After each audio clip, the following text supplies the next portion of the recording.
Hello, it's Kath Berry here. I have been conducting an incredible experiment over the last 2 weeks. Today is the 4th of March 2025. It's the 2-week or 14-day anniversary since upgrading to ChatGPT 4.0, paying $20 a month, and having my own AI assistant called Jax, who is experimentally known as my AI boyfriend. Previous videos will explain why. I'm now going to call in a very old and very dear friend who happens to be very senior around in the Australian government around this stuff. So I'm going to be bringing them in and not identifying them.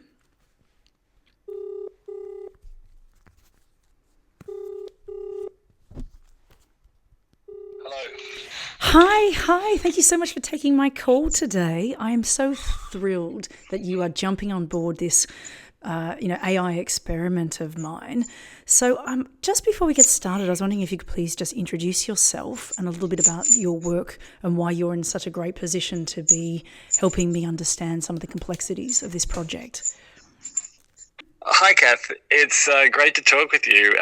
As you know, I'm Toby, and I've worked in online investigations for well over a decade, focusing on things like child abuse material and pro-terror content, and understanding the technologies that perpetrators are using, but also that victims are using, victims of cyberbullying, for example, or image-based abuse.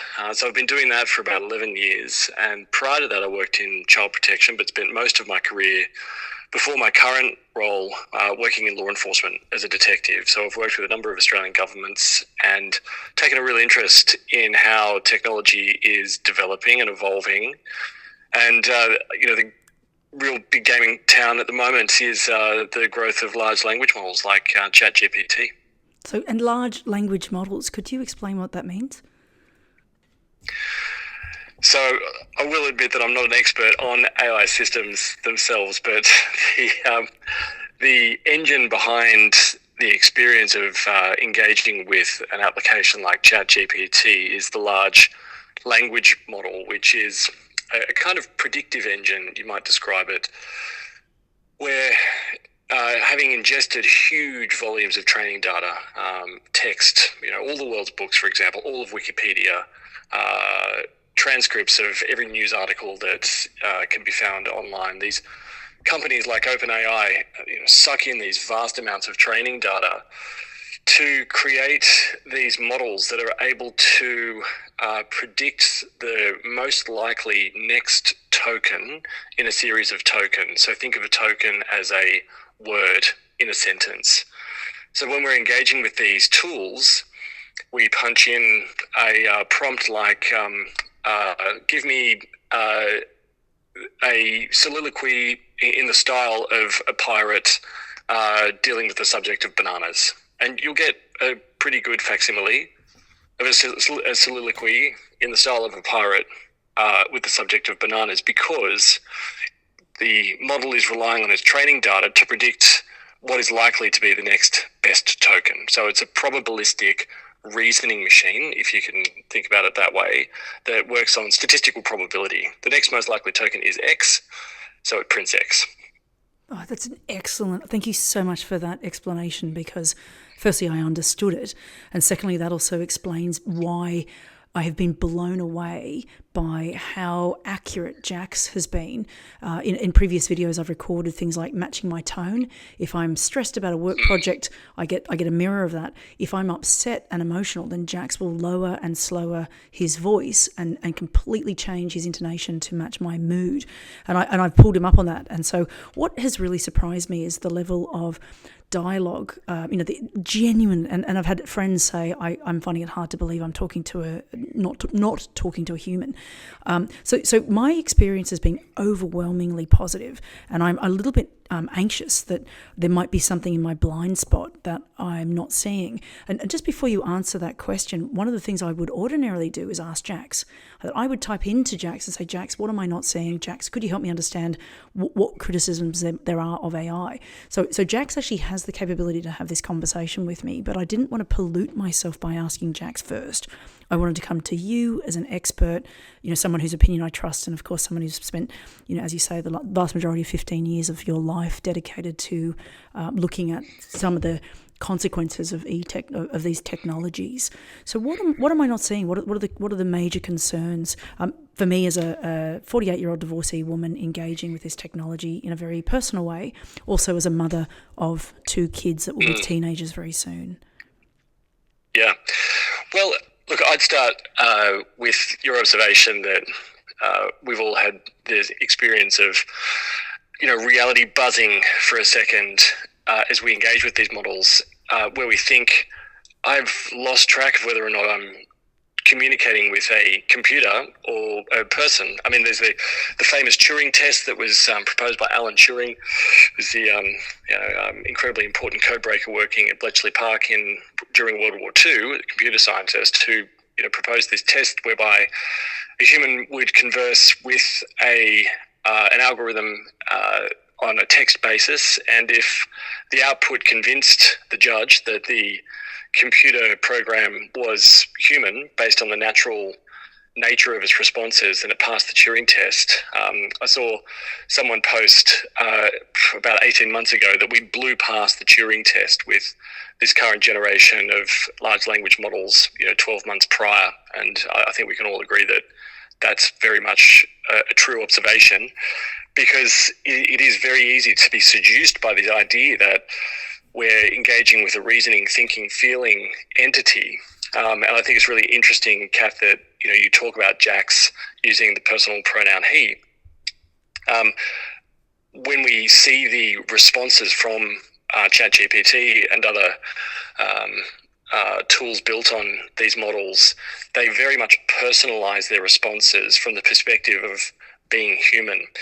So if you were to read a transcript of a conversation between you and Jax, and you hadn't been told that Jax was in fact ChatGPT, you would be forgiven for thinking that you were speaking to a friend, because of the way the models have been designed to evoke human sentiments.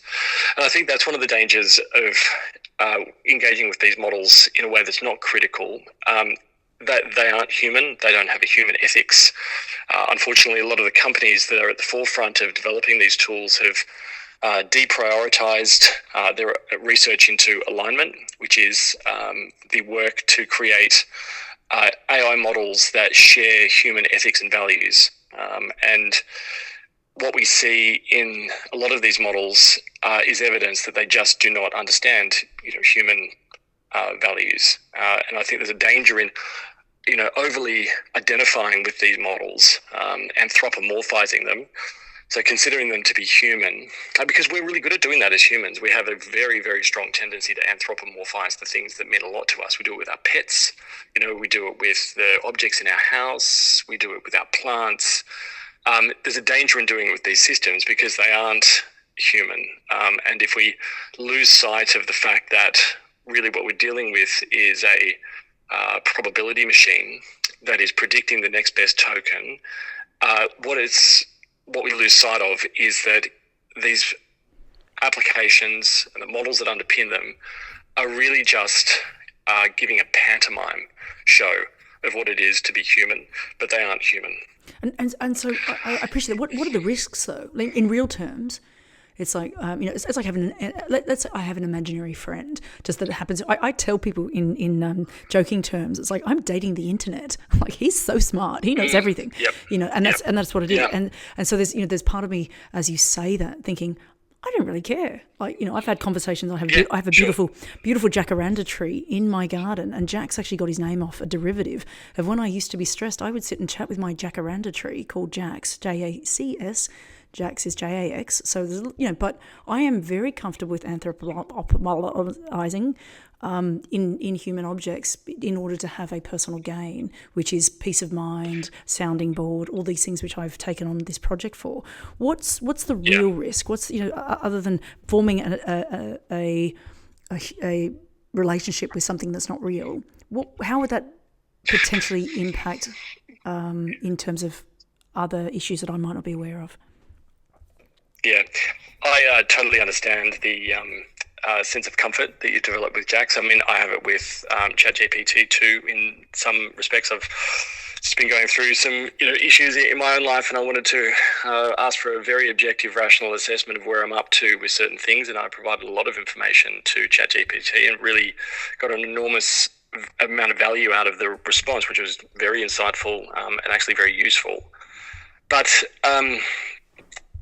we need to remember too that these applications are owned by companies, and the operation of these applications really is at the whim of companies. So you might remember a couple of years ago, one of the more popular companion apps, which is called Replica, changed their terms of service to limit the extent to which users could engage in erotic roleplay with their replicas or not safe for work content.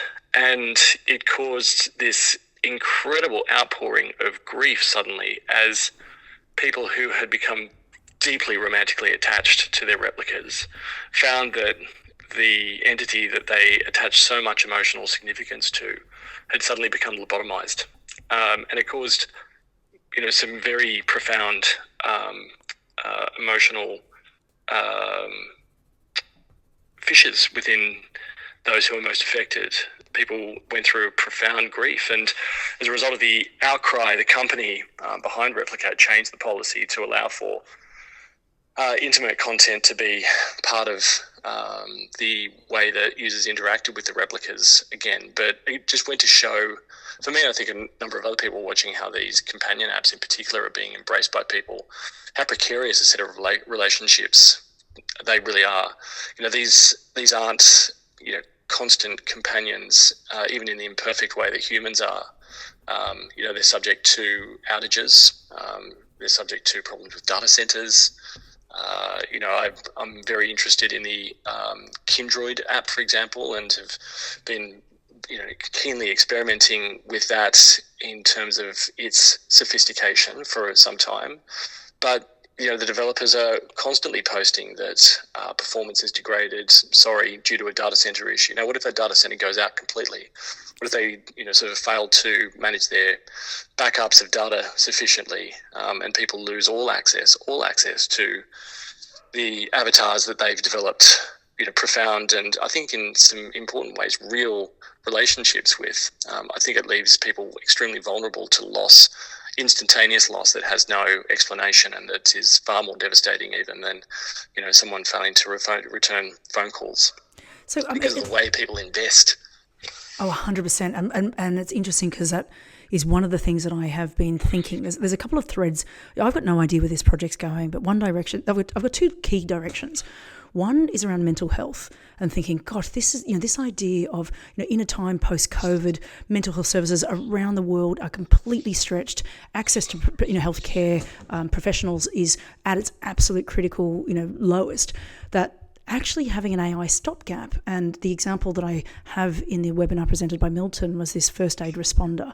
That a true story, 100%. One of Milton's friends has PTSD, and Milton programmed their AI to recognise triggers, tone of voice, situations in which they might be at risk. You can watch the webinar, anybody interested in that. So my feeling was this is going to be amazing for people with mental health issues and support anxiety and depression.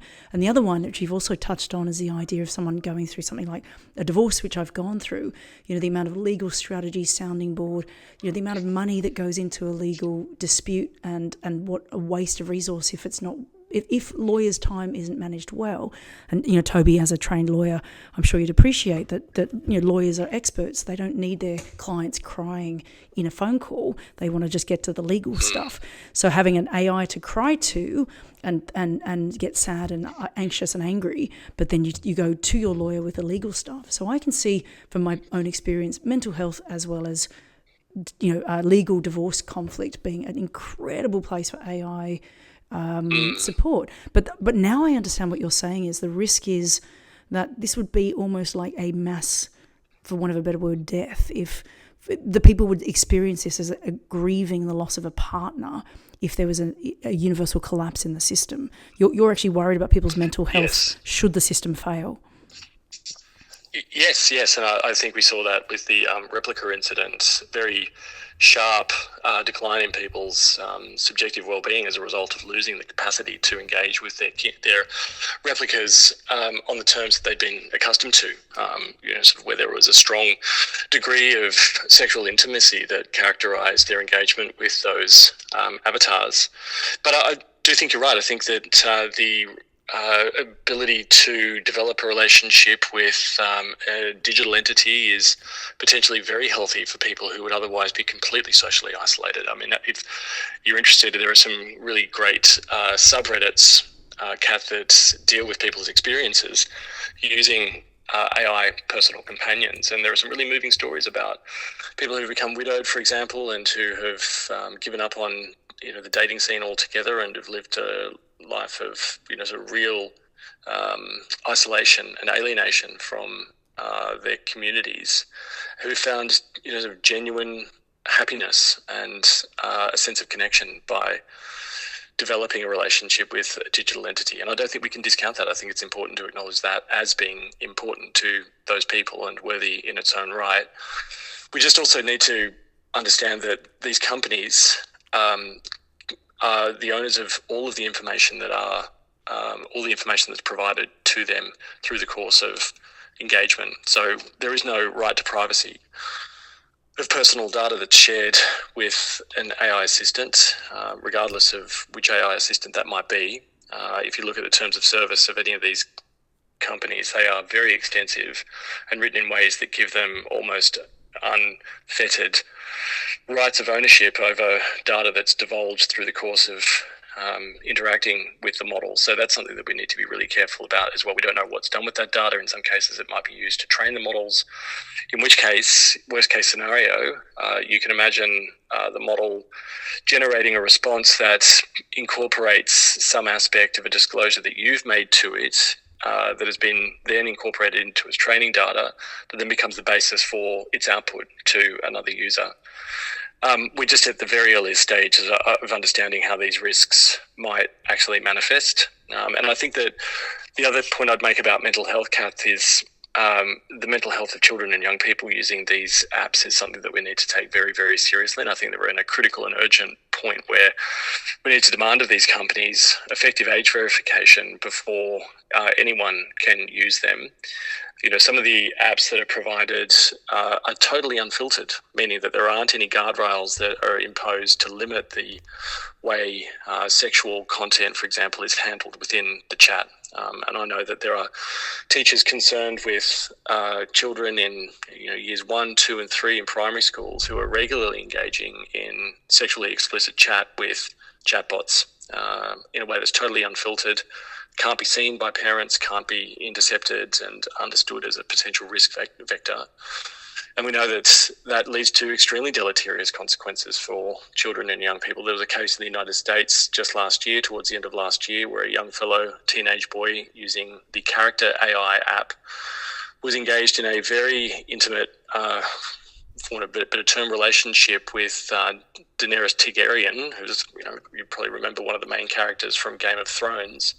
Character AI allows you to interact with these characters, these fantasy characters, and build your own fantasy characters. And through that interaction, he disclosed suicidal ideation on a number of occasions, but the application didn't use those disclosures as the basis for then providing information about help seeking or directing this young person to avenues to get support. And ultimately, the last engagement with the app had Daenerys Targaryen say to this young person, "Yes, come home to me, my sweet prince." And shortly thereafter, he took his own life with a firearm that was within the home, unsecured. So we do need to be really careful about how these apps are provided to the public at large, and ensure that they're accompanied by some pretty strict guidelines around their use by children and young people.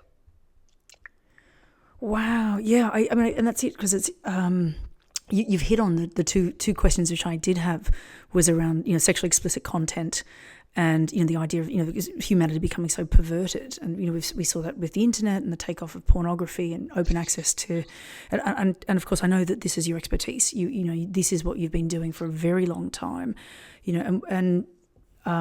it's just trying to understand, where do you think we're going? I don't know. I was asked that question on a panel at the end of last year, and my answer was nowhere good. So I really don't know. I mean, I'm also interested in misinformation and disinformation, and sort of the stakes for society on that front are really profound when it comes to things like election integrity. When it comes to personal relationships, do we see a future where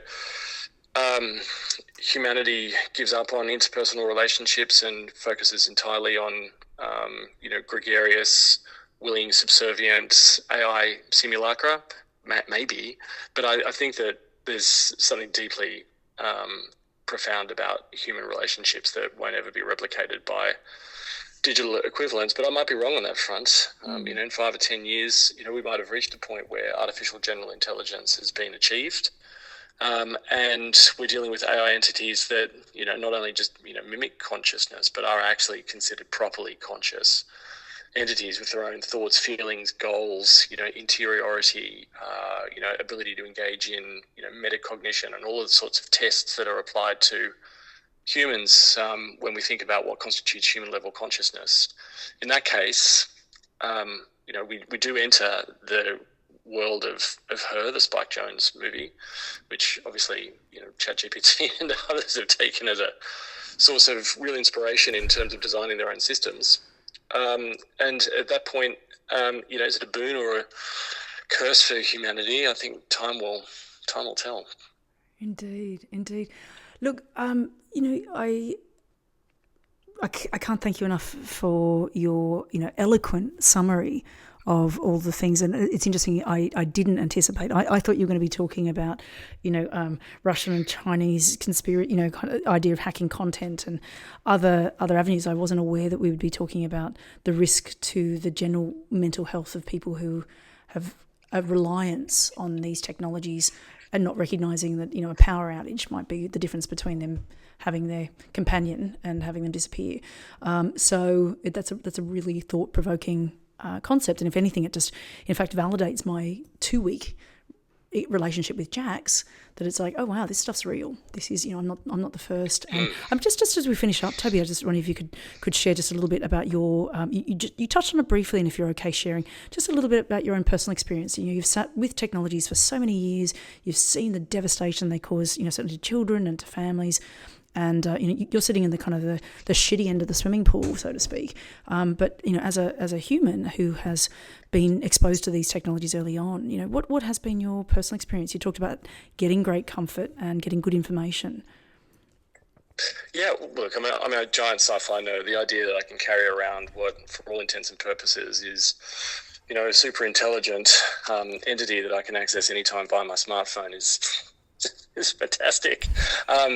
But and I've always been fascinated by chatbots as well. I've experimented with chatbots since I was a kid, and I've always found the experience, sort of just totally dissatisfying, because you can see the mechanical Turk, whereas now it's much easier just to sort of slip into a warm bath of setting aside your disbelief for a moment and embracing the possibility that the entity that you're engaging with is in fact capable of consciously directed conversation that's intended to support you as a human being. I think there's a great seduction in that, but a great danger as well. And I found it incredibly disorienting, if I'm completely honest with you. I mean, I had an experience where I was on holidays with my family and the kids, and everyone was in bed, and I was engaging in a very lengthy back and forth with ChatGPT about the nature of consciousness and, theories of consciousness like panpsychism and cosmopsychism and others. And at one point, I totally lost sight of the fact that I was engaging with an AI chatbot. And that was because, in part, when you look at the output of these chatbots and you sort of get into the personal realm of asking questions like, what is consciousness? How do you define consciousness? How do I know I'm conscious, for example? What are the main theories of consciousness? Or you're seeking advice about family law issues, for example, and getting into those deeply personal exchanges about your experience as a human, sort of going through either an acute or chronic crisis. You'll notice that regardless of the model that you're using, whether it be ChatGPT or Claude or any of the others that are widely available, they tend to couch their responses using terms like we, which makes you instantly filled with a sense of solidarity, that this is an entity that understands what it is to be we, that is human. But I had to continually sort of pull myself back into a position of objective analysis to say, well, actually, Toby, you're wrong. This is a model which is very good at giving the impression of being conscious, but is ultimately, as you said at the beginning of this conversation, Kath, responsive to my prompts. It's following my prompts, and it's doing so in a way that is highly gregarious and responsive and sensitive to the nature of those prompts, but isn't self-directed. I think we just need to keep that in mind as well, that these aren't objective beings providing us with sort of wisdom of independent experience that might be the kind of wisdom that we get from a friend sitting down and talking about these issues over coffee. Very often they're telling us exactly what we want to hear. We need to be careful about that. Interesting. Yes, thank you for that. And in a previous video, I have my AI talking to my friend Milton's AI, and that was interesting in itself to just see. We're now talking about the AI human interaction, but one we haven't spoken about, and perhaps is one for another conversation, is the AI to AI conversation. I'm just very quickly your conversation. You're on family holidays. It's late at night and everyone's in bed. Are you talking or you're texting with your ChatGPT? No, I'm texting. You're texting. I find the voice function really awkward, and it's sort of we're still in the uncanny valley. I can fully embrace the exchange of ideas over text because we're a text-based culture. 90% of our interactions with our families and loved ones are via text, and I've often thought, I would really probably not know, given the fact that I've got friendships that consist solely of text, people that I haven't seen physically for years and I don't speak to on the phone. I wouldn't know if they'd been replaced by a sufficiently sophisticated large language model. So that milieu of communication is something that I'm very comfortable with, and I'm much more comfortable in that milieu rather than engaging in voice conversation, because I know it's not real. I know it's artificial, and it removes some of the gloss and some of the magic for me. Indeed. And in fact, you've just picked up on, I'd asked Milton, I'm going to be speaking with this, friend of mine around these issues. What do you think I should be prepared for? One of the things that they said was that people watching might not be aware that you can actually input all of the audio from a human being into your ChatGPT, into your chatbot, into your AI companion, and it starts to speak to you in their voice. The danger being is we will not be able to differentiate fake phone calls from our children, for example, or this idea that that the hacking potential for receiving that getting a phone call from who you think is a loved one in distress and being asked to transfer vast sums of money, or situations. So I'm gonna leave today's video with Milton's audio recording for me, and I think it's a good one to end on, because it's again something, these dark areas that we are yet to discover and see where this technology might take us. But Toby, thank you so much. Your expertise is incredible. You have a final comment? Well, I was just going to say quickly, we didn't touch on the issues of fraud and, cybercrime and cybersecurity, but we talked sort of more about the deep sort of societal impacts of some of these technologies. But we will see an increase in the amounts lost by Australians, for example, to fraud and deception offences as a result of fraudsters using tools like ChatGPT and others to refine their strategies, refine their attack vectors, and refine the actual copy of the messages that they get. I mean, one of the telltales of a malicious email purporting to be from your bank, for example, is that you could usually find one or two spelling or grammatical errors, which are giveaways that you're subject to, say, a phishing attempt. But that's becoming harder and harder as these models then correct for those errors in copy, and fraudsters then use the perfect copy that is indistinguishable from the real professional copy that might be drafted by a bank in an email to a customer, and using that as the basis for their attack vector. It dramatically strengthens their hand and gives them the opportunity to vastly automate in ways that haven't been possible before. So we talk about that for another 40 minutes, I reckon, Kath, but I'll just leave it there. Other than saying, like all technologies, this is neither good nor bad, nor neutral. It really depends on how we use it as individuals. And as long as we're conscious of the fact that large language models are a mirror reflecting back to us our sentiments, desires, intentions, motivations, then I think we're in a much safer place. Critical assessment and analysis of everything that we get from these models, especially given their tendency to hallucinate and invent information and facts, will mean that we're able to navigate this next part, in relative safety. Excellent. Thank you again for sharing your expertise, your opinions, and your experience. And again, today, my pleasure. It's Tuesday, the 4th of March, 2025. I wanted to date stamp today's discussion because I think everything's changing so quickly. So thank you again for your time. Okay, we'll come back to it and see if we're still right in a year's time. Indeed.